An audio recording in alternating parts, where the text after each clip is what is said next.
por Reabertos sugestão os do trabalhos, deputado sessão Frederico extraordinária. Dávila, né? Estamos recebendo aqui a convite dele, o prefeito Ricardo Solaro, prefeito de São Manuel. Salaro, desculpa. Então, cadê o prefeito? Presidente. Cadê o prefeito? Uma salva de palmas aí para o prefeito. Prefeito, obrigado pela sua presença. Ele está acompanhado aqui do seu secretário de Comunicação e do seu secretário de Finanças, o Tony e o Cláudio. Pela ordem, presidente. Pela ordem, deputado Márcio da Farmácia. Presidente, cumprimentar o prefeito. Eu sou quase vizinho de Reginópolis, né, ali pertinho ali de você, viu? Seja bem-vindo aí na Assembleia Legislativa. Presidente, queria fazer um encaminhamento aqui do deputado Bruno, para falar em nome do Podemos. Nesse momento, como nós trocamos, talvez eu não tenha sido, nós trocamos de projeto. Na verdade, sim, na sessão ordinária nós estávamos discutindo um projeto e a extraordinária nós estamos agora discutindo o projeto 1 de 19. O projeto 1 de 19 ainda está no processo de discussão. Sim. Então, se o deputado Bruno quiser se inscrever aqui para discutir o projeto, ele pode se inscrever. Tá aberto. Tá bom? Presidente. Vou, pelo tempo remanescente, convido a deputada Bebel para poder usar da palavra pelo tempo de 3 minutos e 29 segundos. Uma comunicação, senhor presidente, enquanto a deputada... Enquanto a deputada Bebel vai à tribuna, tem a palavra para uma comunicação. Na verdade, é quase um pedido de esclarecimentos, pelo seguinte, nesta semana eu sentei com o deputado Carlos Pignatari, que me mostrou uma minuta de uma emenda aglutinativa, referente ao PL1, que é um assunto que nós temos tratado aqui reiteradamente. A emenda está indo por um bom caminho, né, tornando um pouco mais claro o PL relativamente às 3 primeiras empresas. A minha pergunta é a seguinte: se está tendo um trabalho em cima de uma emenda aglutinativa, nós vamos discutir o quê? Não seria melhor aguardar essa emenda aglutinativa e a gente falar sobre ela, Excelência? Deputada Janaína, na verdade, a emenda aglutinativa ela só pode ser apresentada, de fato, durante o processo de discussão. Uhum. Então, o processo de discussão nada mais é do que o lugar onde os deputados colocam as posições e as divergências para que se construa, durante o processo de discussão, uma emenda, né, que resolva parte dos problemas que possam ser feitos durante a discussão, e aí sim, no final da discussão, se protocola a emenda. A discussão é justamente para a construção da emenda. Então, você só consegue saber quais são as dificuldades dos projetos com as falas dos deputados, sejam favoráveis ou contrários. É por isso que a emenda aglutinativa só se protocola no final da discussão, né? Todas as outras emendas, antes de passar por comissões, elas são feitas anteriormente. O papel da aglutinativa é para se protocolar e se discutir antes, depois da discussão. Senão, não faria sentido a emenda aglutinativa ser protocolada no final da discussão e ela deveria ter sido protocolada no começo da discussão. E o regimento é claro quanto a isso. Com a palavra, a deputada Bebel. Bem, senhor presidente, nobres deputados, nobres deputadas, público presente, né, o objeto da minha fala é exatamente com este público, né, o que eles têm por detrás, que é exatamente a privatização de 6 empresas. E eu quero dizer para os senhores deputados, senhoras deputadas, que nós não podemos aceitar, né, que empresas que cumprem um papel fundamental, né, no desenvolvimento do Estado de São Paulo sejam privatizadas.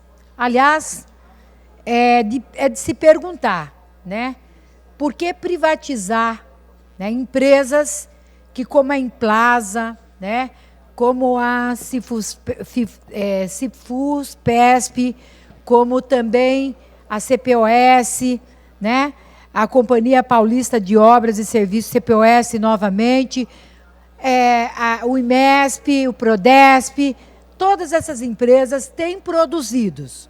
Veja bem, senhores, a Prodesp é o processamento de dados, é o coração, né, do Estado, porque ali estão os dados dos cidadãos paulistas, das empresas e tudo. Então, entregar, né, para a iniciativa privada, qual é o objetivo disso? Eu não tenho dúvida, senhores e senhoras, que isso é, e repito, é fatura de campanha. E vocês, e me dirijo aos funcionários, não podem ficar à deriva, né, dessas promessas que toda vez que um governo do PSDB ganha as eleições, pronto, vem uma fatura de campanha. A anterior foi desoneração, né, de empresas. Nós temos aí um furo, né, no que diz respeito à sonegação de impostos. Este, né, governador tem, o atual eleito, ele tem como fatura de campanha privatizar, né, entregar para as iniciativa privada as empresas que estão funcionando bem. Então, não dá para concordar, porque por detrás das empresas tem pessoas, tem vidas, tem empregos, tem pessoas que somaram para que esse estado de São Paulo andasse. Por isso, eu como professora, hoje eu costumo dizer são vocês, amanhã seremos nós. Há pouco tempo, nós tínhamos, por exemplo, né, um tal de contrato de impacto social na educação. E quero fazer jus ao ex-secretário, né, da Educação, que foi o desembargador, né, que assumiu a Secretaria da Educação, doutor Naline. Ele assumiu contrariamente junto com a PUESP e disse, não há contrato de impacto social se os professores estão dizendo que não tem acordo. Portanto, não tem acordo com a privatização. E recebam vocês o apoio da bancada do Partido dos Trabalhadores contra a privatização dessas empresas que têm um papel fundamental no desenvolvimento do Estado de São Paulo. Muito obrigada. Para discutir contra a nova deputada Márcia Lia.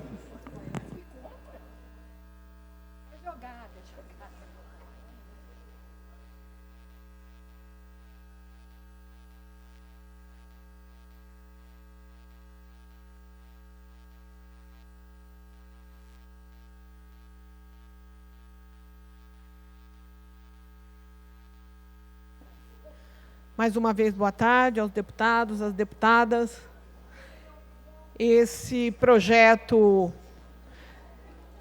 de lei que nós estamos discutindo agora na sessão extraordinária, o PL 01, é um projeto de lei extremamente complicado, porque, no fundo, ele pretende ser um cheque assinado em branco por esta casa para o senhor governador, porque ele está numa política de desestatização de tudo, de todas as empresas.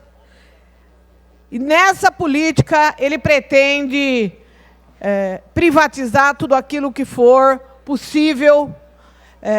E a gente está extremamente preocupado porque o patrimônio público ele tem que dar estrutura para que o governo do Estado consiga manter os seus serviços essenciais. Nesse projeto de lei, especificamente, nós temos a solicitação do governo do Estado para que a gente possa autorizá-lo a alienar as ações de propriedade do Estado de 6 empresas. Da CPOS, que é a Companhia Paulista de Obras e Serviços, da Emplasa, que é a empresa paulista de planejamento metropolitano, que cumpre um papel fundamental, é a cabeça do Estado de São Paulo, é a cabeça pensante do Estado de São Paulo. Ele pretende privatizar o DERSA, que é o desenvolvimento rodoviário do Estado de São Paulo. A gente sabe de todos os problemas que aconteceram no DERSA. E eu quero perguntar se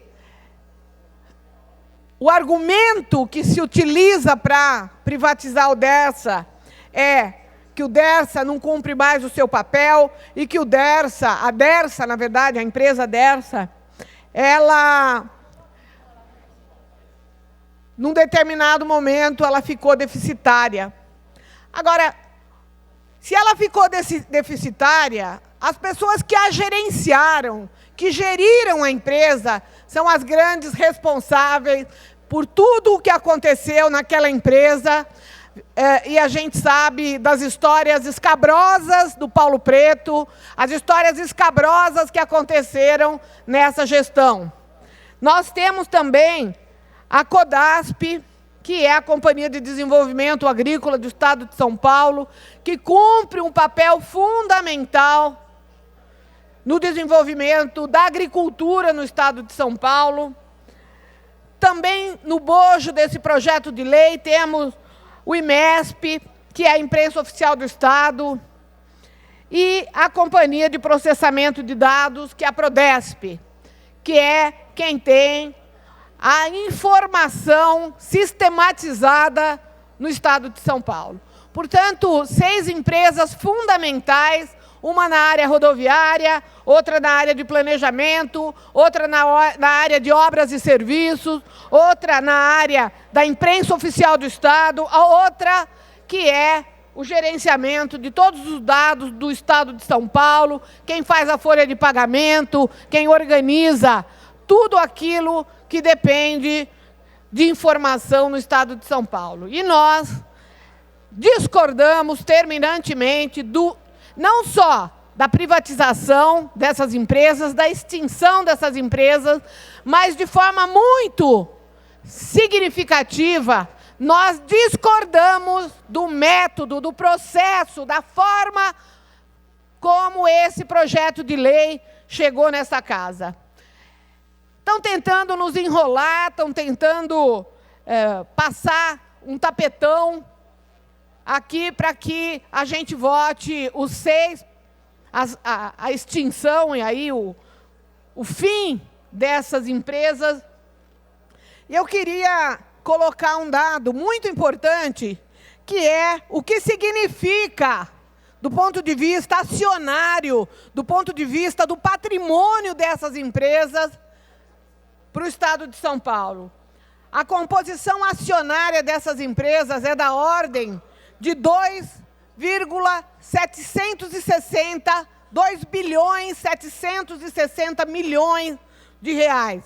Portanto, são empresas extremamente importantes e que têm um patrimônio considerável. Dessas empresas, a Emplasa, como ela não é uma empresa que tem por objetivo, o seu escopo principal não é geração de lucro, geração de recursos para os cofres do governo do Estado de São Paulo, mas é pensar a região metropolitana, é planejar as regiões metropolitanas. Ela não tem nenhuma obrigação de ser uma empresa superavitária. Ela não tem essa obrigação, porque a Emplasa, ela é uma empresa de prestação de serviços para o próprio governo, e para as prefeituras, e para os órgãos oficiais do Estado. Então, quem é que cumpre o papel de colocar recursos para que a Emplasa funcione adequadamente? São os nossos tributos. É aquilo que a gente paga de ICMS, é aquilo que a gente paga quando a gente compra e vende um imóvel, é aquilo que a gente paga quando a gente paga o IPVA. São os impostos que têm que cumprir a função de cobrir as despesas oriundas de uma empresa de planejamento, assim como a Prodesp. E também alegam, né, que a Codasp é outra empresa que não cumpre aí a sua necessária, entre aspas, lucratividade, que ela também deixa a desejar do ponto de vista de ser uma empresa superavitária.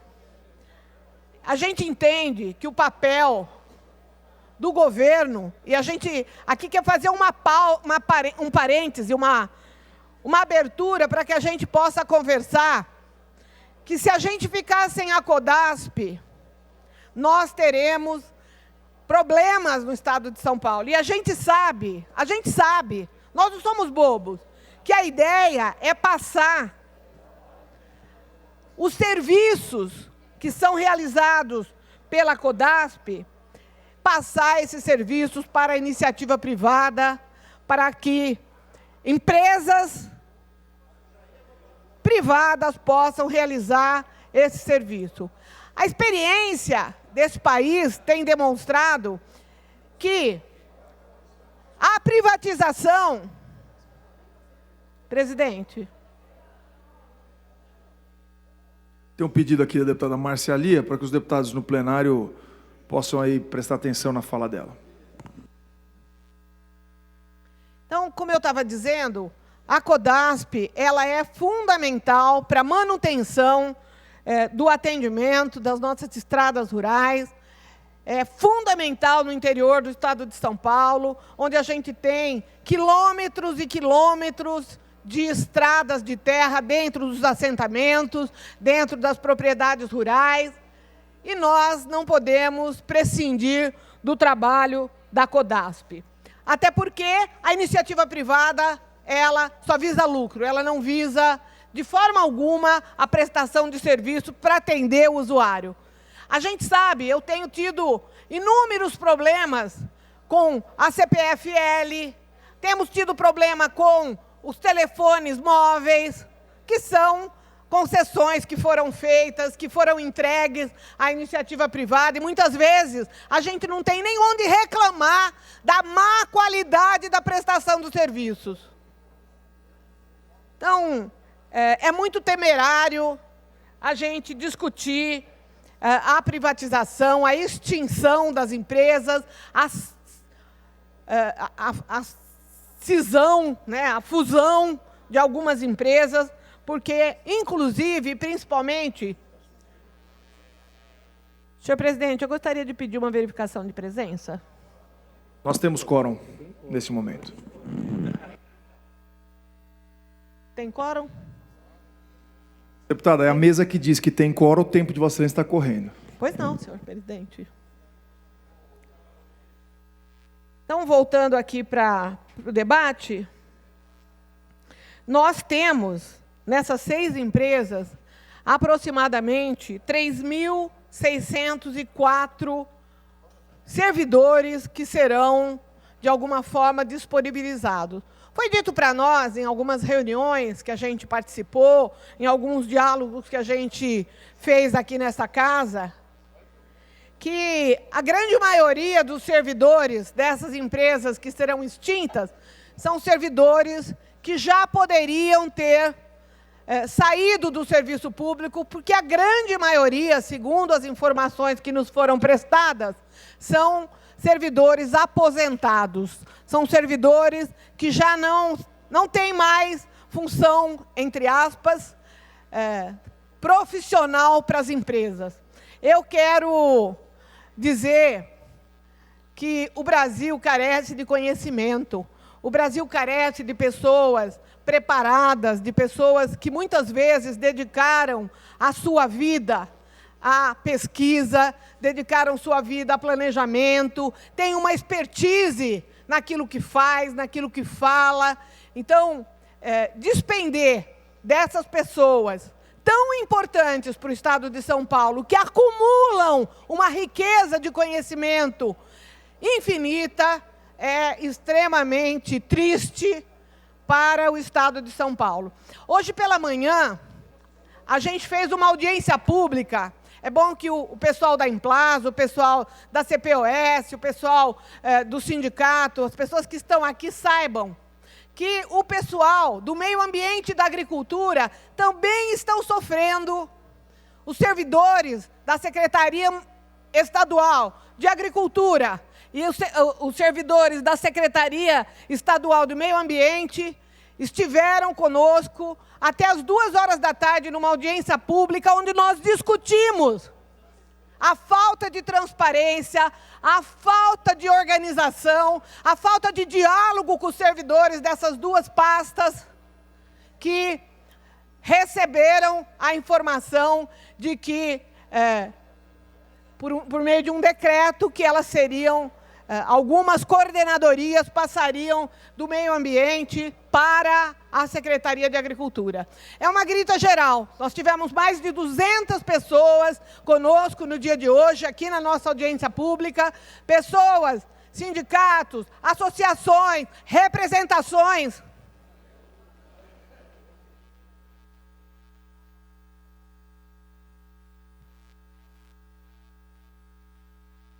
Mais uma vez, peço aos deputados do plenário que, se quiserem fazer qualquer reunião paralela ao discurso e o debate está sendo feito, que, por favor, não o façam em plenário. Obrigada. Então, essa falta de transparência, essa falta de diálogo com os conselhos, com a participação social, tudo isso é contestável na Justiça. E se não houver a possibilidade de um acordo, de um diálogo franco, aberto, nós vamos enfrentar esse autoritarismo na Justiça. Nós vamos enfrentar nessa casa e nós vamos enfrentar esse autoritarismo na Justiça. E devo dizer que a deputada Beth Saão trouxe uma informação na nossa audiência pública de hoje que é gravíssima, porque já foram expedidos 170 decretos. Decreto é coisa que vem de cima para baixo, é autoritarismo. Decreto não dialoga nem com essa casa. E se pretende, em algumas situações, e aí eu falo com a nossa advogada, em algumas situações, eles estão usando decreto para mudar a lei. O senhor sabia disso, deputado Vinícius? Decretos estão sendo utilizados para modificar leis. Isso não pode. A gente sabe que só lei pode modificar a lei. Só lei derruba outra lei. Uma lei que substitua a outra lei. Decreto não pode, de forma alguma, fazer essas modificações na lei, porque a lei está hierarquicamente acima dos decretos. Então, nós vamos estudar todas essas matérias, nós vamos enfrentar esse debate nessa casa, e no que depender da bancada do Partido dos Trabalhadores, nós não vamos aprovar esse projeto. Nós queremos o desmembramento desse projeto, nós queremos, exigimos que esse projeto venha para essa casa, para que nós possamos discutir uma a uma das empresas, o que será feito com os servidores, o que será feito com o patrimônio, como será colocado o patrimônio à disposição, como é que as pessoas serão utilizadas e aproveitadas dentro de outra estrutura, seja na Secretaria de Planejamento, seja em outra secretaria que seja. Portanto, nós vamos votar contrariamente ao projeto e eu espero, sinceramente, que os deputados dessa casa tenham o mesmo compromisso, o mesmo comprometimento com 3.604 servidores que estão vendo do dia para a noite a situação de várias empresas que são importantes para a estrutura do Estado de São Paulo serem entregues nessa política de desestatização do Estado de São Paulo. Muito obrigada. Pela ordem, senhor presidente. Pela ordem, deputado Ed Thomas. Para uma comunicação, senhor presidente. Antes, porém, já convido o deputado Barros Munhoz, que possa ir à tribuna, é o próximo a falar a favor ao projeto. Deputado, para uma comunicação, deputado Ed Thomas. Senhor presidente, é um comunicado e, ao mesmo tempo, um apelo. Eu recebi uma informação da cidade de onde eu venho, que é Presidente Prudente, que é do Oeste Paulista, que é capital regional, e assunto esse que me trouxeram pela União das Entidades de Presidente Prudente, que é uma união de desenvolvimento da cidade e da região, e nós teríamos uma notícia do fechamento da delegacia da Receita em Presidente Prudente, com a transferência para a cidade de Araçatuba. Certo? Então, eu quero usar esse microfone nesse instante e buscar essa informação, né? Porque não pode acontecer. Prudente é uma sede realmente regional e que esse fechamento já seria no dia 30 de abril. Então, eu queria fazer esse registro e, ao mesmo tempo, esse apelo, até porque a Receita Federal é União, né, pedir ajuda, certo, da bancada federal do Estado de São Paulo, dos deputados e deputadas dessa casa, do governador do Estado, porque é uma perda muito, mas muito grande para uma capital regional de 53 municípios, que é a 10ª região administrativa do Estado, que compreende 53 municípios. E nós temos uma esperança enorme de um crescimento muito, mas muito grande, até porque nós estaremos 12 municípios recebendo a linha férrea, que pode ser a redenção para parte da nossa região, de uma linha férrea sucateada e que agora, com a empresa Rumo, vencedora do leilão, ela teria que cumprir os 5% restante da construção dessa linha férrea em 2 anos. E perder a Receita, a delegacia da Receita para a nossa região seria, com certeza, algo muito, mas muito triste para a nossa região e, ao mesmo tempo, que nos tiraria parte desse desenvolvimento. Fica esse apelo aqui ao governo do Estado, né, ao senhor Henrique Meirelles, que cuida da economia desse Estado, ao presidente dessa casa, digno presidente Cauê Macris, que não meça esforços, né, para que isso não aconteça. Obrigado, senhor presidente. Peço para encaminhar o discurso de Vossa Excelência ao presidente Jair Bolsonaro e Sim, também sim. a todos aqueles Sim. que são diretamente ligados a essa decisão. Muito bem colocado, senhor presidente. Deputado Barros Munhoz. Senhor presidente, senhoras e senhores deputados, senhores colaboradores da Assembleia, senhoras e senhores que nos honram com suas presenças, senhores telespectadores da TV Assembleia. Eu me senti obrigado a vir à tribuna porque não posso aceitar o que aconteceu nesta casa hoje. Eu nunca vi nada igual desde que aqui cheguei em 1987. Eu tenho a impressão que nunca houve nada igual na história da Assembleia. Tinha um deputado dedo duro aqui, que era o Afanásio Jazade. Ele foi eleito com 562 mil votos, porque tinha um programa de muita audiência na rádio. E ele gostava de fazer isso. A Assembleia tem sauna, a Assembleia tem não sei o quê, carro de deputado não sei o quê. E, coitada da sauna, só um deputado usava. Ele andava aqui no Ibirapuera, o Silvio Martini, e ele vinha tomar banho aqui, trocava de roupa. Nunca ninguém fez sauna aí. Enfim, e outras denúncias desse tipo. Daí ele caiu de 562 mil votos para 50 mil, e ainda conseguiu se eleger. Mas na outra eleição ele já não se elegeu mais. Agora, eu nunca vi nada igual ao que aconteceu aqui hoje com o deputado Arthur. Eu não sei se eu uso o ditado "nem tudo que reluz é ouro", ou se eu uso o ditado daquele pessoal que bate a carteira de alguém e sai correndo dizendo "pega ladrão, pega ladrão, pega ladrão". Eu não sei o que eu falo, mas eu nunca vi nada igual na minha vida. Eu vou fazer aqui um relato. Eu fui líder do governo quando toda essa PEC 5 tramitou. Deputado Cauê segurou o rojão, junto com o líder do governo, que era eu, para não ser votada essa PEC. Aí o que houve?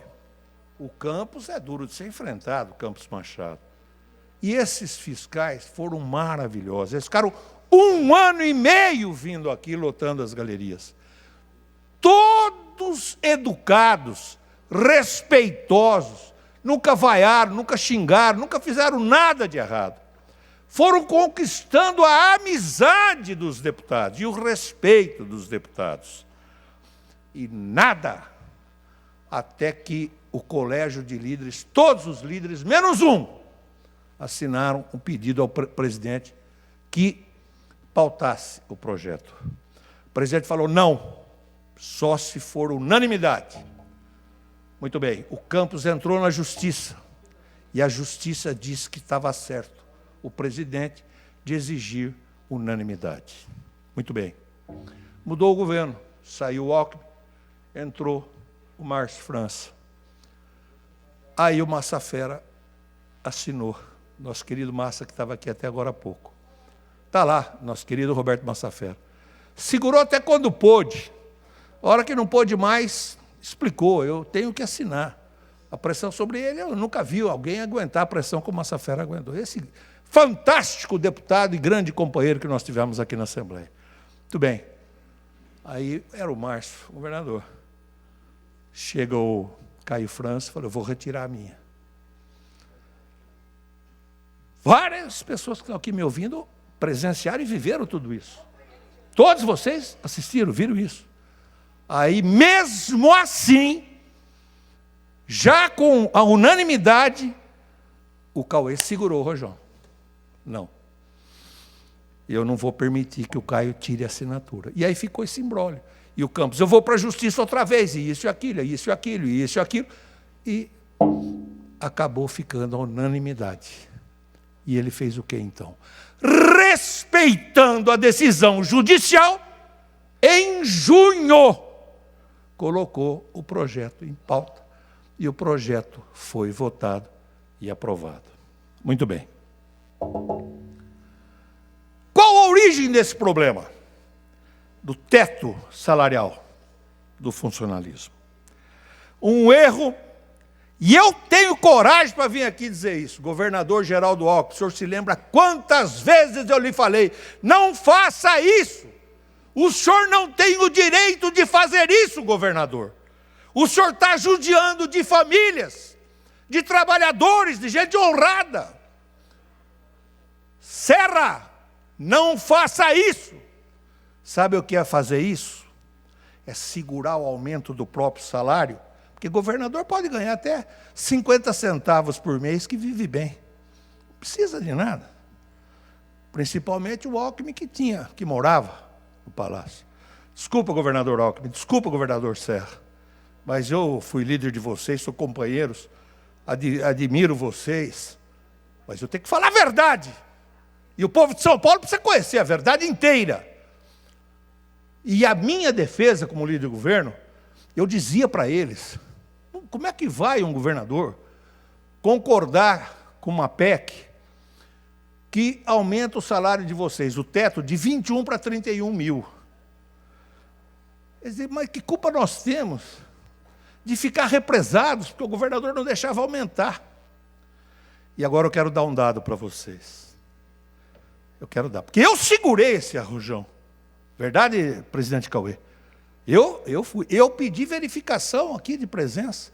Só eu. Se não tivesse pedido de verificação, a PEC tinha aprovado em março. Eu fui aqui pedir verificação, como líder do governo que era. Muito bem. Esse período de mais de 10 anos que o Alckmin e o Serra não permitiram reajuste dos salários deles, represou e chegou em 2018 a ser 21 mil reais o teto dos maiores salários do Estado e 33 dos defensores públicos, dos promotores de justiça, dos juízes e dos desembargadores.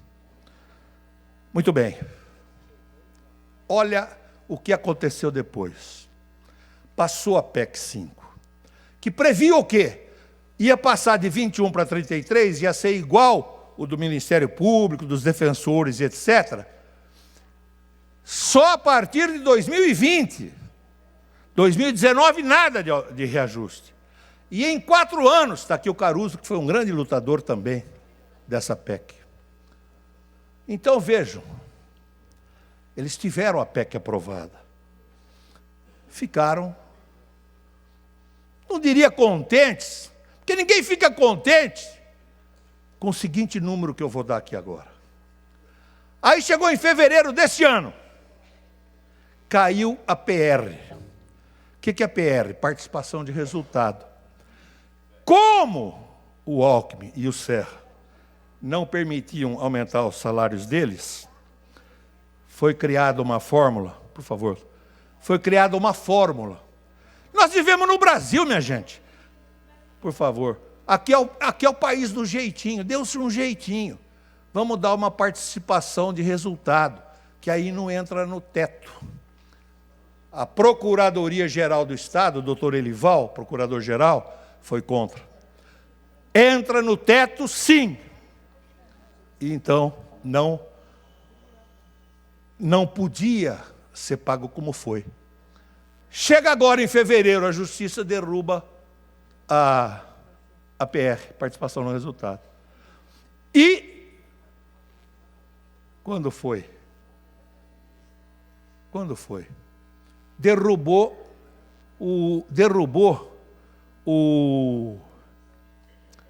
a PEC. Então, olha o quadro, minha gente. Um fiscal, eu nunca defendi os fiscais, eu nunca defendi os maiores salários do Estado, mas eu vou falar um pouquinho sobre isso. Um fiscal que ganhava o equivalente, em valores de hoje, a R$10.000 há 15 anos atrás, perdeu 50% do valor do salário dele. Caiu para 5%. E agora, com a queda da participação de resultado, caiu mais 1,5%.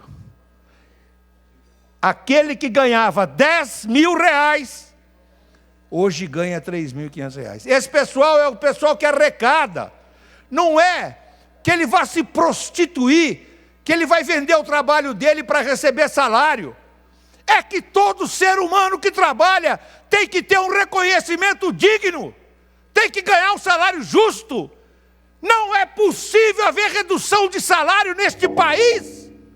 Desde 1943, quando Marcondes Filho, como ministro do Trabalho, e Getúlio Vargas, como presidente da República, assinaram a CLT, Consolidação das Leis do Trabalho.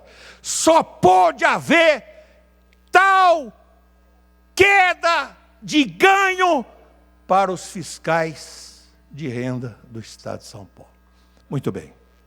Agora eu vejo aqui o pessoal falando, nós não podemos votar uma coisa aqui que é um penduricalho, né? Isso vai sumir do teto. Pisar no fiscal como foi pisado pode. A justiça dizer que para o fiscal não pode, ela diz. Mas por que ela não fala que o promotor também não pode? Hoje lá na CPI, desculpa, pode ser até que eu tome o tempo todo. Se eu parar que eu vou ter infarto. Desculpa. Então, eu queria dizer a vocês o seguinte, minha gente. Lá o moço falou, um promotor, o meu querido amigo Wellington, mandou um ofício aqui que tem universidades, que tem professores que ganham além do teto. Sabe quanto ganha a juíza de direito de Itapira? Para não fazer nada. Só faz compra e pinta a unha. E o cabelo. E como diz lá em Itapira o povo, viajeia. Viajeia para chuchu. Sabe quanto ela ganha? R$74 mil. Sabe quanto ganha o promotor de São Paulo? 60, 70, 80 mil reais. Sabe como? Ué, o piso é 33. Sabe como? 23 penduricalhos. 23. Tem auxílio moradia, tem auxílio passeio, tem auxílio terno, auxílio livro, auxílio não sei o quê. Então, o que vocês puderem imaginar. 23 penduricalhos.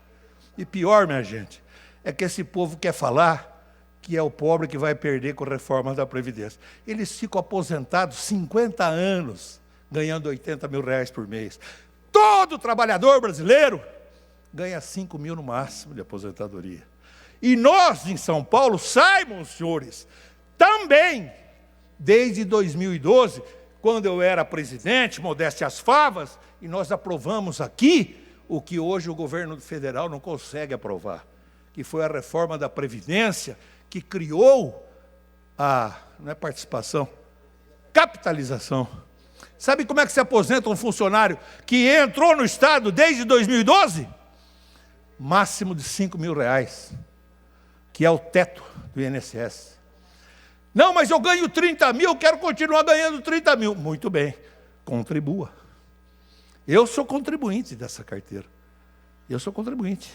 E já tem quase R$1 bilhão essa carteira. Vai demorar, mas um dia vai ser solucionado esse problema. Então, minha gente, essa é a verdade dos fatos. Chega de lançar pedra. A gente não aguenta mais. Não vai ser destruindo a política que nós vamos construir um Brasil melhor. A política é a mais nobre das artes. É a arte de servir, é a arte de fazer. Como pode alguém chegar aqui, fazer uma acusação e sair da tribuna dizendo, tem mais nomes? Uai, que nomes será que o Arthur quis esconder? Tem mais? Tem mais? Olha que covardia. Então, imagine, minha gente, coisa que nem aqui do Caio, que nem do Cauê, contribuições pequenininhas. Imagine, tem candidaturas aí que parece que gastaram R$15.000, 20.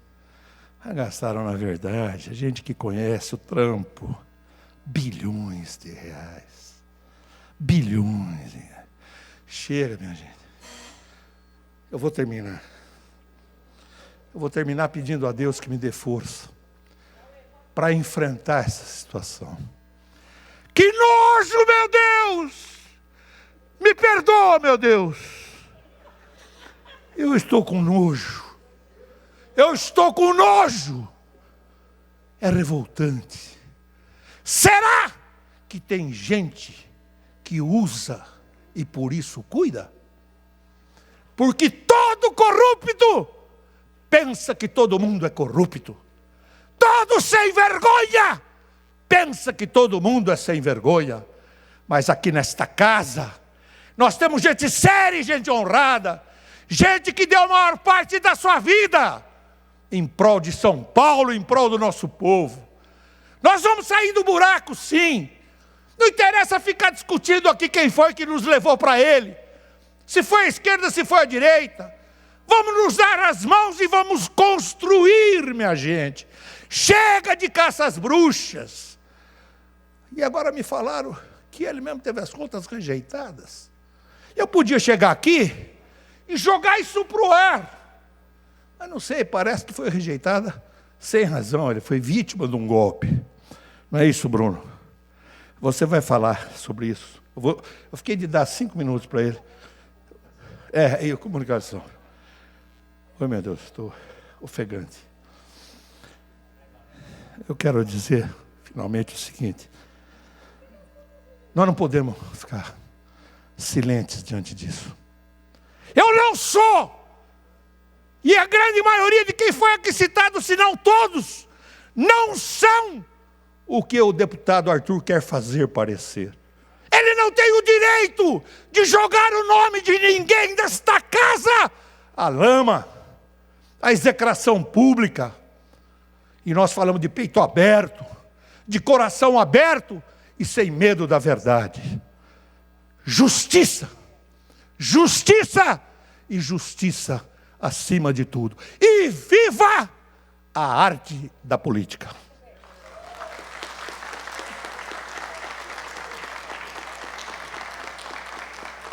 Presidente, uma breve comunicação. Vossa Excelência tem a palavra para a comunicação e já convido o deputado Gianazzi, que é o próximo orador, ausente, e o deputado Barba para se colocar na tribuna. Difícil falar depois do Barros, mas Vossa Excelência está coberta de razão e eu quero aqui pontuar algumas questões que eu considero fundamentais. Bom, em primeiro lugar, não é a primeira vez que a gente se vê aqui nessa casa criminalizando posição de voto. E isso eu não posso admitir. A casa não pode admitir que a gente vire criminoso por votar de um jeito ou do outro. Tem gente aqui que é a favor do projeto. Tem gente que é contrário, que apresente argumentos. Agora, falar que quem pensa diferente é bandido, é um ato de bandido. É um ato de bandido. E é isso que a gente não pode deixar que a nossa casa descambe. A nossa casa é uma casa de respeito, pessoas que estão aqui representando a população. É óbvio, é tão evidente que as doações, principalmente essas que são fracionadas, pequenas, vêm das pessoas que são do meu relacionamento, aliás, do nosso relacionamento. Aliás, eu quero aqui registrar uma questão importante. Eu estou falando tudo isso porque eu estou me metendo no assunto. Porque eu não recebi 1 centavo de nenhum fiscal de renda e, por sinal, vou votar sim a favor do projeto e não é porque eu sou sensível à causa deles, não. Eu vou explicar por que eu vou votar a favor. Eu vou votar porque eu estou entendendo a estratégia do governo. É uma estratégia no sentido de ter uma categoria que é fundamental na arrecadação, de uma maneira firme. E os liberais que estão aqui presentes fazem isso nos bancos, nas empresas, estimulando.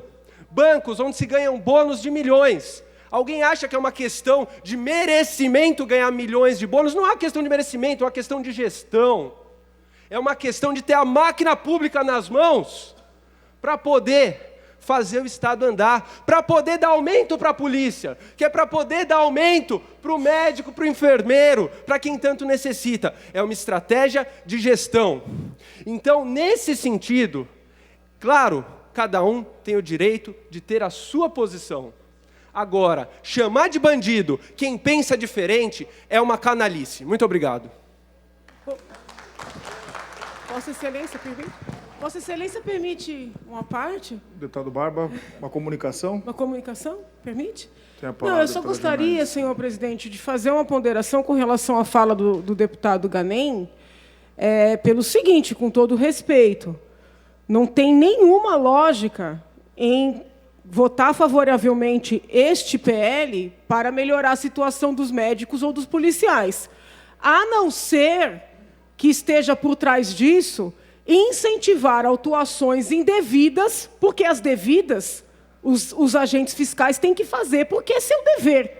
A não ser que haja o intuito de incentivar autuações indevidas, a aplicação de multas indevidas, para que os comerciantes, os produtores, os agentes privados, além de todos os tributos pagos, tenham que financiar a máquina toda pública. Então, desculpa, os liberais defendem sim o mérito, defendem sim aqueles que produzem a riqueza e que não podem ser autuados indevidamente porque existe um estímulo para que se multe mais, para se ganhar mais. Então, não corroboro nenhum tipo de fala no sentido de criminalizar quem quer que seja pelos seus votos, mas nós temos que ter cautela com esse discurso. Incentivar, o que é isso? Incentiva os fiscais a multarem para elevar o dinheiro do erário para poder pagar? Desculpa, é uma distorção esse raciocínio, senhor deputado, respeitosamente. Não corroboro de criminalizar nenhum colega pelo que pensa, assim, respeito muito. Mas daí a dizer que a gente vai estimular a aplicação de multa para poder pagar salário é uma injustiça com quem produz riqueza aqui, que é o setor privado. Pela ordem, presidente. Tem o Barba, permite uma comunicação? Vai ser uma honra ouvir o Melão falar. Muito obrigado. Como liberal citado, o deputado Bruno Ganem disse que, enfim, afirmou aqui que os liberais seriam a favor disso, de alguma forma. Eu quero dizer o seguinte, como liberal, jamais vou defender que uma categoria do Estado que recebe, em média, R$24 mil de salário, precise ainda de um incentivo para cobrar uma dívida daqueles que não estão pagando. Já não é o suficiente para fazer o seu trabalho. Como liberal, eu jamais vou estimular a sanha arrecadatória do Estado, que já é grande, a população não aguenta mais pagar por isso. Muito obrigado. Pela ordem, presidente, gostaria de fazer uma breve comunicação. Deputado Barba, para uma comunicação. Pela ordem, presidente. Posso, Barba? Uma comunicação. Eu gostaria só de citar a fala do Bruno Ganem, que esteve aqui. Eu acho que os deputados liberais que vieram aqui estão interpretando da maneira deles. Eu acho que é óbvio, cada um interpretar da sua maneira. Só que tem que entender que a defesa também é de trabalhador. Muito bem. Esses fiscais não são trabalhadores, não? Não ganham o salário para poder trabalhar? E tem mais uma, presidente. Não tem nada de errado nos fiscais, não. Se eles fazem o trabalho de uma maneira ou de outra, mas sendo honesta, tem que fazer. E outra coisa, presidente, ninguém está pedindo aqui para fazer nada de errado para fiscal nenhum. O fiscal recebe esse bônus de 3 em 3 meses e só está pedindo para receber mensal. Qual é o erro de receber o que é de direito? Ou não é de direito esse valor? É errado pagar isso para o fiscal? De receber de 3 em 3 meses está errado? Porque está atingindo o teto? É deles. É ganho que eles causaram. Ninguém veio fazer crítica de liberal nenhum aqui. O Bruno tem aqui o seu palpite e sua razão e veio colocar o seu conceito na defesa do que ele acha interessante. Cada deputado responde pelo seu voto. Por isso eu venho aqui fazer a defesa do Bruno também. E quero dizer o seguinte: os fiscais têm que trabalhar honestamente, corretamente, sem prejudicar o próximo, ou qualquer que seja o comerciante, na indução de aumentar a arrecadação. Mas tem que trabalhar, é no seu dia a dia, e se tem o direito de receber o seu bônus de 3 em 3 meses ou mensal, é direito do trabalhador. Ou se eu estou enganado, se um fiscal não é trabalhador. Obrigado, presidente. Pela ordem, presidente.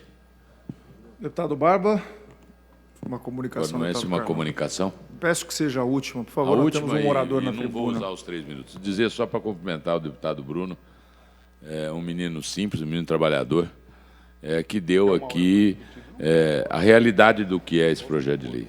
Não importa. Quando eu ouço as pessoas dizerem que são liberais, que não pode multar, como a deputada Janaína, uma pessoa que eu respeito tanto, o fiscal está para fazer com que as empresas cumpram o seu dever, paguem seus impostos em dia. Eu não defendo a empresa que não paga impostos, por isso que nós precisamos, infelizmente, no Brasil, nós precisamos de uma classe de fiscalização muito forte, cada vez mais. Cada vez mais. E poderia vir aqui, para os liberais que estão aqui, dizer por que não fizeram nada em repressão. Eu não vi fala de ninguém. Do vice-governador de Minas Gerais, que veio de um spa de luxo nesse feriado, com o helicóptero de luxo do governo de Minas Gerais. Para dizer que eu não compactuo com isso. E as pessoas têm que vir aqui. Quando o presidente, o então presidente do meu partido, deputado, ex-senador e hoje deputado Aécio Neves, foi pego em algumas escutas, eu gravei um vídeo dizendo para que ele fosse expulso do meu partido. Que isso eu não quero dentro do meu partido. E eu acho que vocês, dos partidos liberais, teriam que vir aqui e também dizer a mesma coisa. Porque é muito fácil fazer o discurso de tudo, é reduzir, é fazer, tá certo? Quando chega na própria carne, deputado Enio, ninguém fala nada. Está hoje em todas as imprensas do Brasil todo. Helicópteros de luxo, trazendo o casal de vice-governador de Minas Gerais, tá certo? De um spa de luxo onde foi passar o feriado. Então, poxa vida, que hora? 4 meses de governo do Partido Novo. Né? Então, eu não acho que é fácil a gente fazer críticas às outras pessoas e aos partidos alheios ou uma categoria qualquer. Eu não acho justo colocar todo mundo no mesmo balaio. Deputado Barba. Senhor presidente, senhoras deputadas, senhores deputados, novamente cumprimentar aqui o pessoal da EPAESP. Eu vi aqui o Jabá está ali, os agentes penitenciários, cumprimentar o pessoal da Emplasa, o pessoal da CPOS. Senhor presidente, agora há pouco eu descobri que já tem uma emenda aglutinativa rodando por aí. Com certeza vários partidos recebeu, mas o Partido dos Trabalhadores não recebeu. A emenda aglutinativa sobre o projeto 01 de 2019. A emenda, me parece que está separando lá a DERSA, Prodesp e MESP, né, desse debate do 01, e deixa separado para debater a extinção, a CPOS, a Codasp e a Implaza. É extinção. Não é mais privatização, agora é extinção. Acaba com vocês.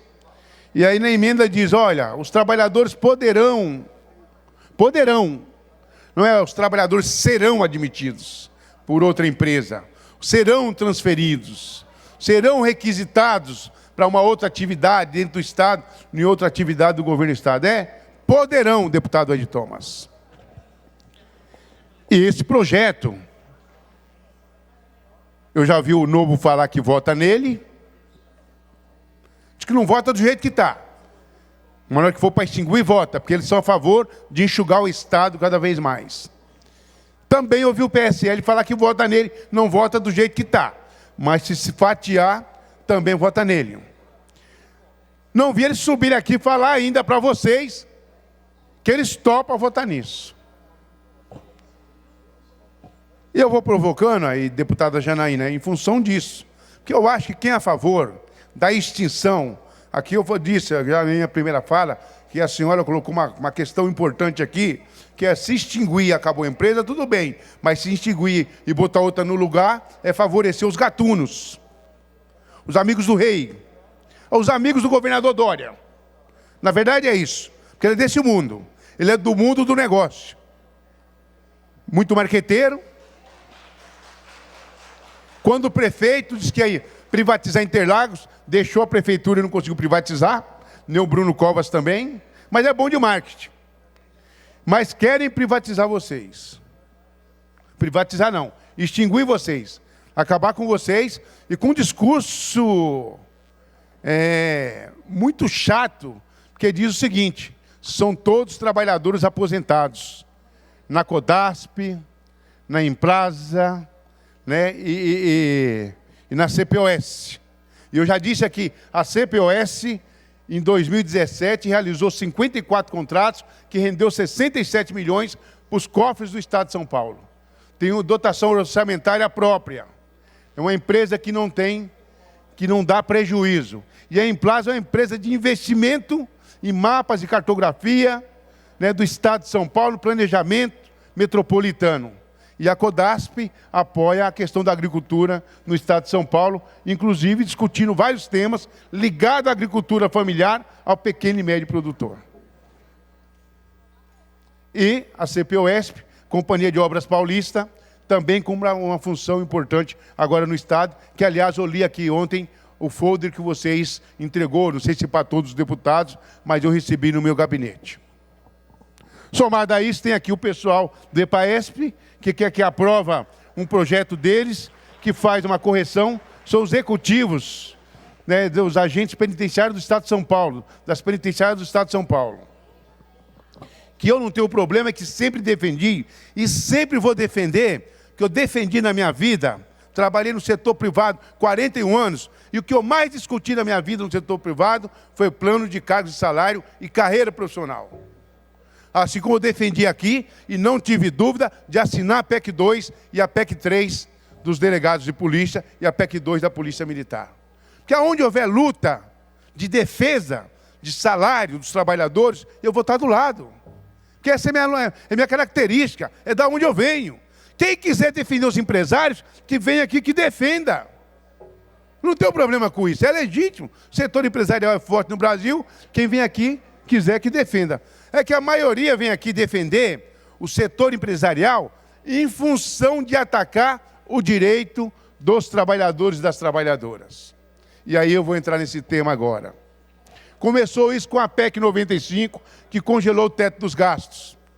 Depois veio a lei da terceirização, que mudou o contrato de trabalho temporário de 90 dias para 180 dias, que é a Lei 6.019, de 1971, de 90 dias para 180 dias, prorrogáveis por mais 70.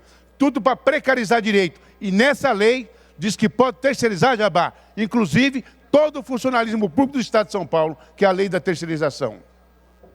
E depois vem a reforma trabalhista, que é para ajudar a ratificar a precarização dos direitos. Mas não basta isso. Faltava uma coisa muito importante. Faltava uma coisa, que é a reforma da Previdência, que o Bolsonaro fez na campanha, gravando vídeos, disse que jamais faria a reforma da Previdência. E, delegado Olim, a reforma da Previdência proposta por ele, diz que é para acabar com os privilégios. Se for para acabar com os privilégios, o deputado Barros Munhoz acabou de dar o exemplo de Itabira, a juíza que ganha 74 mil reais. Vai se aposentar, Barros, ganhando 80 mil reais. Quer discutir acabar com os privilégios da aposentadoria? Eu topo discutir isso. Você topa? Eu topo discutir. Discutir os salários dos desembargadores, dos procuradores, do comando das Forças Armadas, do comando da Polícia Militar, da Força Policial, que tudo aposenta ganhando o salário da ativa, e são altos salários, e consomem 35% da receita da Previdência. E olha o absurdo da proposta do Paulo Guedes.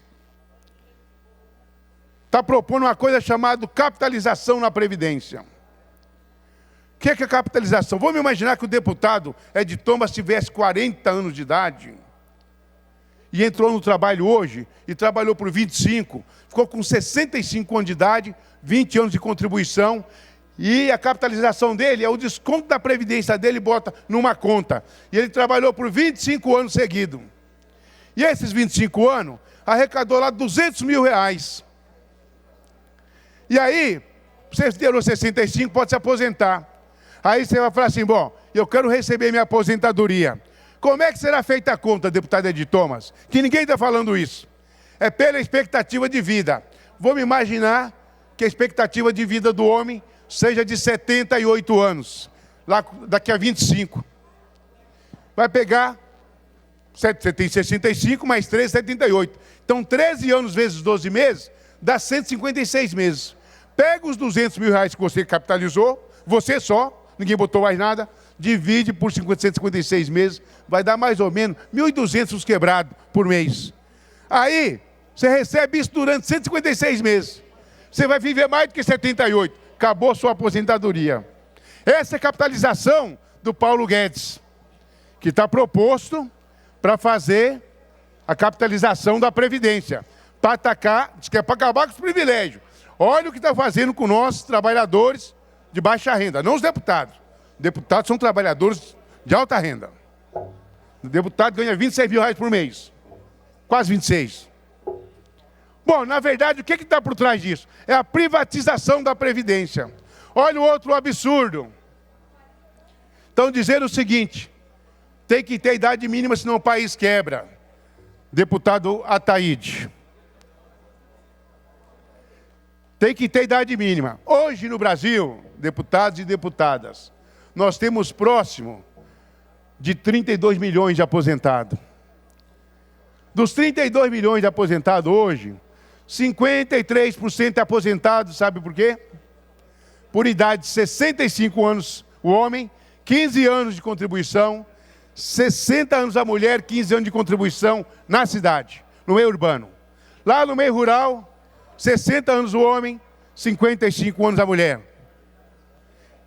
Isso dá um total de mais ou menos 16 milhões e 700 mil trabalhadores que são aposentados por idade com tempo mínimo de contribuição, tempo mínimo de carteira registrada.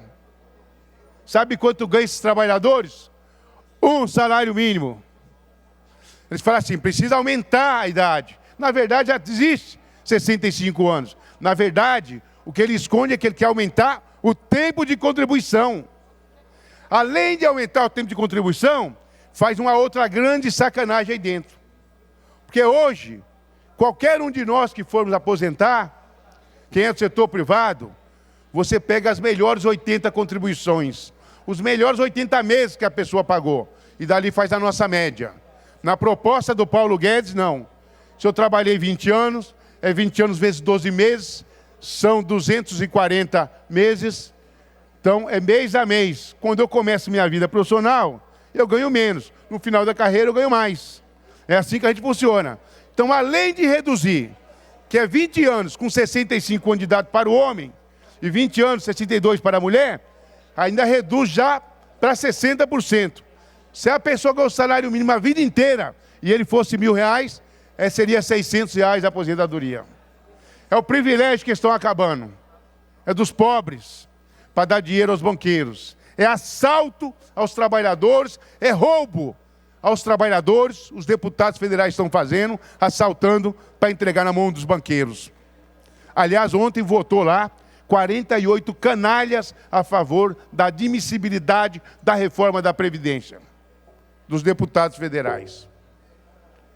Dá para piorar mais a vida do trabalhador comum, Roquinho? Dá. Dá para piorar mais. Porque se ele quiser se aposentar com 100%, está com 65 anos de idade, trabalha mais 20 anos, multiplicado por 2, para ter mais 40%, para inteirar os R$1.000 de salário mínimo. Esse é o privilégio que estão acabando. Dos militares não mexeu nada. A proposta dos militares, das Forças Armadas, virou plano de carreira. Reestruturação de plano de cargo de carreira e plano salarial. Dá para continuar piorando a vida dos trabalhadores, das trabalhadoras? Dá. No Brasil existe, no Brasil não e no mundo, existem várias funções que são especiais, são insalubre, periculosa. A vida dos agentes penitenciários, por exemplo, sob pressão, alguns cometendo suicídio. A vida dos policiais, por exemplo, ora matando, ora arriscando a morrer e ora cometendo suicídio. Os policiais comuns que estão aqui. Esse vai sofrer. Comandante da Polícia Militar do Estado de São Paulo não vai sofrer. Esse vai ter um puta salário quando se aposentar. Porque a mexida que fizeram foi para melhorar o plano de cargo de carreira dos militares e as Forças Armadas e as polícias militares do Brasil. E todas as polícias. Foi para melhorar o salário.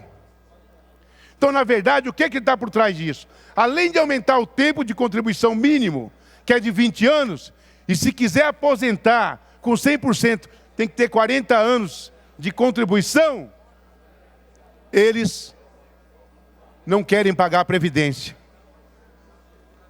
Então, numa tacada eu reduzo de 40 para 60, e na hora que eu fizer a conta de todo o tempo de contribuição mês a mês, eu reduzo ainda mais o salário. Mais grave ainda, pasmem, senhores, como é que a receita, a arrecadação da Previdência funciona hoje?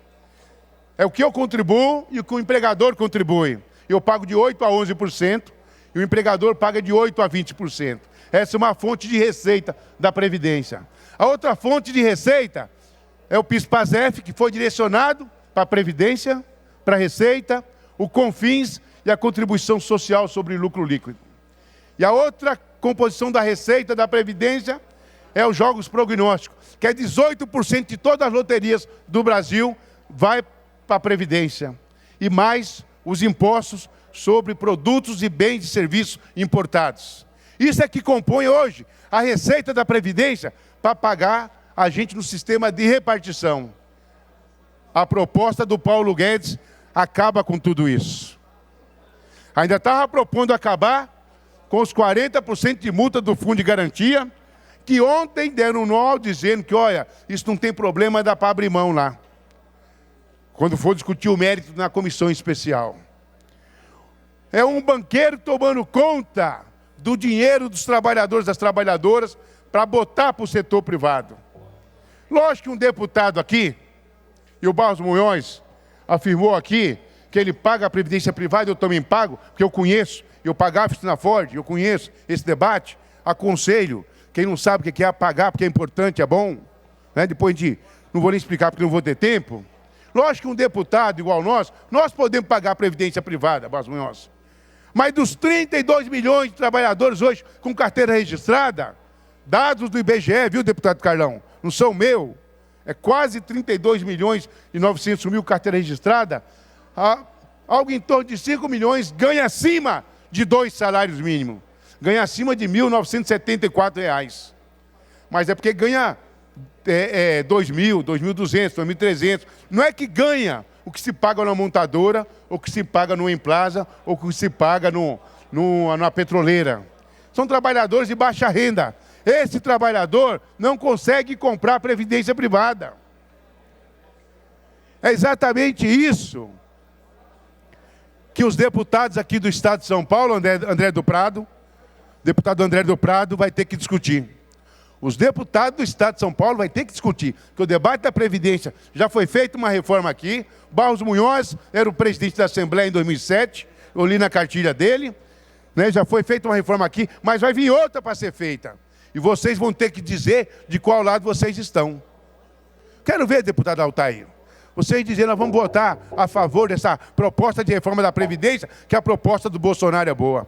A proposta do Bolsonaro ataca diretamente os trabalhadores de baixa renda com uma grande mentira, dizendo que se não for feita a reforma, o Brasil quebra. O que nós precisamos no Brasil, deputado Altair, é proibir trabalho informal. Dá para proibir todo trabalho informal? Não. Tem trabalho que não dá. Tem trabalho que não dá para proibir. O pedreiro que vai lá faz meu puxadinho, acabou o puxadinho, vai embora. Prefeitura contrata a obra de 6 meses, concluir, acabou, vai Barros. embora. Então, vai concluir, presidente, porque o Carlão aqui está nos policiando. Está policiando, pedindo para o presidente olhar o meu tempo. 1 minuto e 40 mas está correto. segundos. Então, para fechar e para encerrar, presidente, então eu quero ver os deputados nessa casa, porque nós vamos ter que discutir a reforma da Previdência aqui. E eu vou me posicionar contra. Eu quero ver os deputados se vão ficar calados, votando a favor e mentindo para o povo, igual estão fazendo no PL 01, onde eles votam a favor e não sobra aqui para falar porque que vota a favor. Muito obrigado, presidente. Para falar a favor do projeto, o deputado Carlão Pinhatari.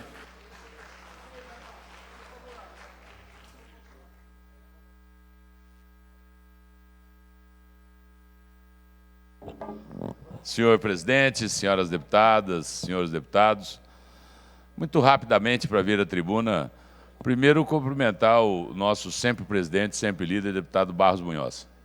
Eu acho que hoje ele deu aqui uma aula de oratória a todos nós, né? Com muita coerência, com o discurso com fala de começo, de meio, de fim, explicando para as pessoas um pouco do que foi a contribuição de cada um dos deputados daqui dessa casa. Eu não tenho nenhuma dificuldade. O deputado Arthur não falou, eu recebi contribuição dos fiscais de renda. Como recebi, não só em 2018, mas recebi também em 2014. Recebi também em 2010. Legalmente, que está lá na minha prestação de conta. Não tem nenhuma dificuldade de fazer isso e de vir dizer aqui a todas as pessoas. Nenhuma dificuldade de falar, né? Porque quando você faz, o que eu acho que o deputado Arthur tem que fazer é vir trabalhar um pouco mais nessa casa. A vir um pouco na Assembleia Legislativa de São Paulo. Ficar aqui no plenário. Ficar aqui, chegar aqui às 4h30 da tarde e ficar aqui como hoje, 20 horas e 30 minutos, discutindo o projeto, falando o projeto, ou encaminhando, ou obstruindo. Eu acho que isso é importante para um parlamentar. Porque o deputado Barba fez uma colocação, deputado estadual tem remuneração e muito bem pago, muito bem remunerado. Então tinha que estar aqui trabalhando. Agora, ou ele vive, não é daqui, esse não é o negócio dele. O negócio dele é fazer vídeo, né? E por isso na rede social, não recrimino, um nicho de mercado que ele arrumou, como qualquer outro. Eu acho que isso é importante da gente fazer essa discussão. Cumprimentar o deputado Bruno, que eu já fiz por comunicação, pessoa que chegou agora aqui na Assembleia, mas que fez colocações realistas aqui nessa casa. Nós não queremos fiscal de renda, em algum momento recebe bonificação, deputada Janaína, ou participação de resultado, de auto de infração. Isso daí não é verdadeiro. Recebe sim por produtividade do Estado de São Paulo.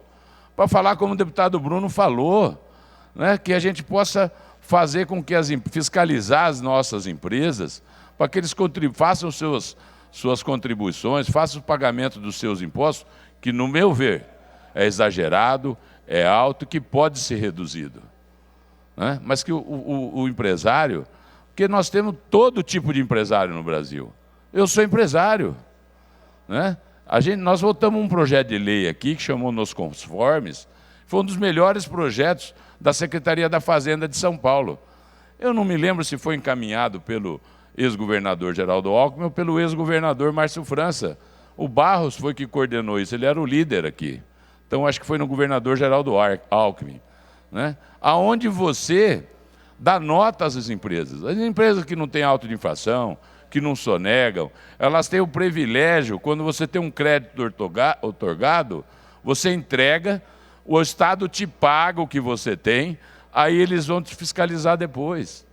Então isso foi para melhorar o atendimento às pessoas que são sacrificadas nesse país, que são os empresários brasileiros. São sacrificados pelas altas taxas de juros, pela alta rotatividade. Por que nós não podemos pagar mais para os funcionários nas nossas empresas? Pela alta taxa, né, de inflação que nós tivemos por muitos anos aqui, pelo endividamento que o Brasil teve nos últimos 20 anos, né, que isso tudo faz.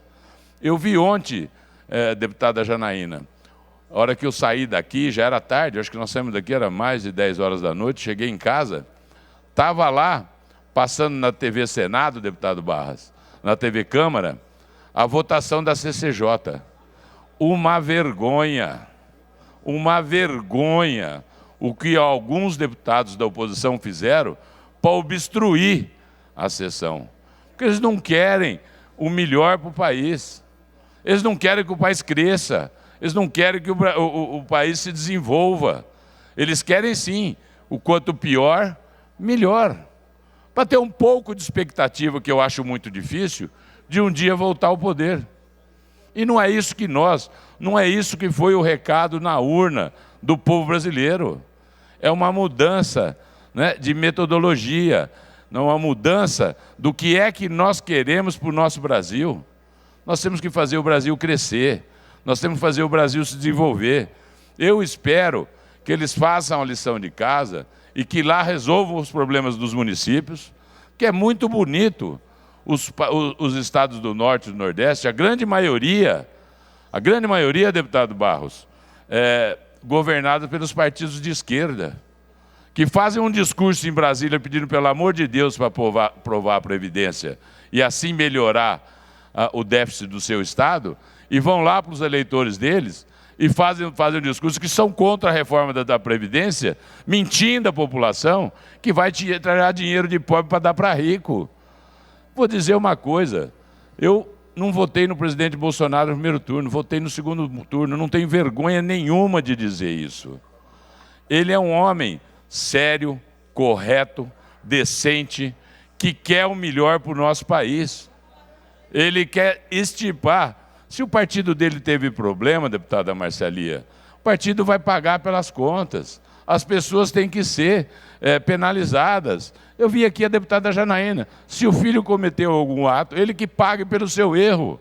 Não vamos discutir, né, o que é que o filho tem com o pai, que vai ser um grande presidente da República, que é a esperança que nós temos hoje. É isso. Quando eu vejo a grande imprensa brasileira ficar colocando fala de Olavo Carvalho, que está nos Estados Unidos, para falar que ele que está falando, está comandando, isso não é verdade. É que não tem o que falar. É porque foi retirado o recurso das grandes empresas, das grandes televisões, das grandes redes de comunicações do nosso país, e que eles vão ser contra um governo que não vai mais dar moleza.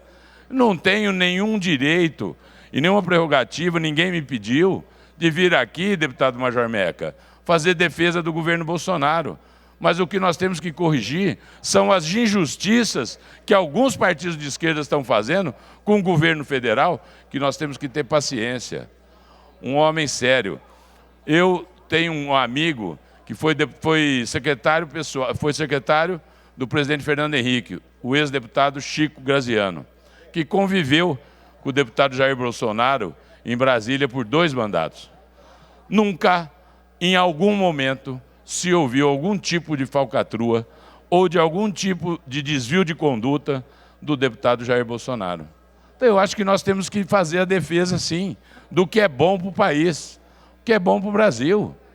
Quando alguns partidos da oposição vêm aqui fazer defesa, eles não fazem a defesa de fatos, eles fazem reclamação, né, falando do que foi, que fez isso, que fez aquilo. Isso não é verdade. Mais uma vez, estão querendo ludibriar o povo brasileiro, não dando chance para que o Brasil tenha uma nova era, uma nova vida e um desenvolvimento que todos nós precisamos. de gerar mais emprego, de gerar mais renda, de melhorar a vida das pessoas que moram no nosso país, de norte a sul, de norte a sul.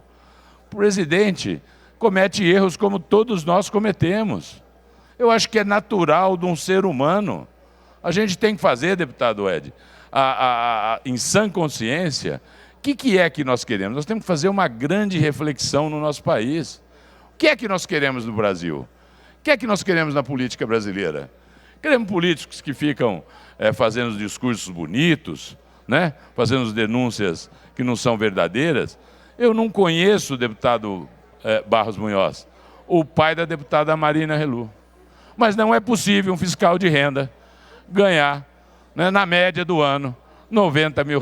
É possível um juiz de direito ganhar, é possível um promotor público ganhar, é possível um desembargador ganhar, mas não um agente fiscal de renda. Não tenho aqui procuração para defender, que eu nem o conheço. Nem o conheço. Puxei no portal da transparência. Janeiro, 14 mil e poucos reais. Fevereiro, 14 mil, 15 mil e poucos reais. E realmente em março houve aquilo lá, que é ação de indenização. E nós precisamos saber o porquê. Alguma indenização que ele teve por algum motivo que isso foi. Então eu acho que isso, a gente ficar fazendo falsas histórias, não é possível mais. Nós temos que ter a serenidade, temos que ter a tranquilidade. Eu acho que as pessoas têm que vir aqui, você pauta o projeto, você vota a favor ou você vota contra. Vamos jogar pedra quem votou contra e nem jogar pedra para quem votou a favor. Vamos fazer, cada um defenda o seu pensamento.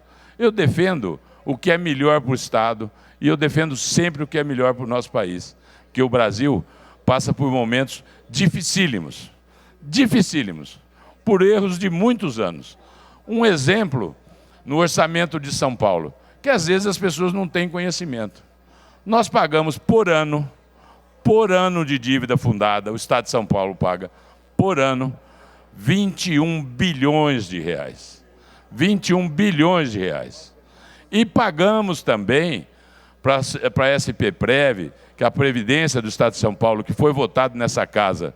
Eu não era deputado ainda, mas deve ter sido 2010 ou 2011, né? Quase 1,5 bilhão, quase 1,4 bilhão, 1,380 bilhão por mês de suplementação. De problemas que nós tivemos há 30, 40, 50 anos atrás, para que o nosso servidor público não fique a ver navios, para que a gente tenha certeza que a contribuição vai ser paga para aquela pessoa que trabalhou e que vai receber o seu salário.